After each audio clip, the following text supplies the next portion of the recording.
Biz осы шынымен білмейміз бе? Қазақ тілдің мүшкіл халін көрмейміз бе? Қазақ болып, өзге тілді сөйлегенше, ұяттан жерге кіріп өлмейміз бе? Халық жартысы тіл білмейді қазақтың.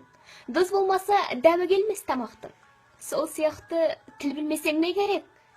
Төбеңдегі күліп тұрған азат күн. Қазақ тілді сөйлеп еді бабамыз. Қазақ тілді әлдилеген анамыз. Сол бабалар қадірлеген бұл тілді біз менсінбей қайда кетіп барамыз? Ауруын жасырғандар өледі. Не болады тіліміздің көрері? Қазақ тілін менсінбеген азғындар өмірінің трагедиясын көреді. Сенің тілің қазақ тілі, ей қазақ. Қазақ тілі болғаны ма қумасақ? Депутаттар, министрлер, әкімдер өз жолдауын орыс тілде жолдамақ.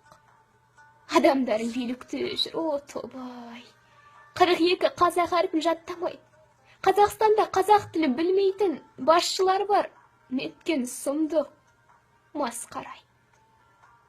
Мұхтар атам қанша айтты, талмады.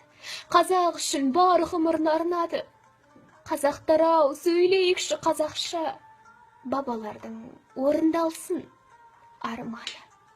Түсінемін, империяның бұғауында болғанбыз. Берілмедік, тәуелсіздік алғанбыз. Енді неге сөйлемейміз қазақша? Тайып кеттік, адал, дүзу жолдамыз. Басқа тілдің бәрін білді, өз тіліңді құрметті. Ағайын-ау, сөйлейікші қазақша. Осы сөзді үлгі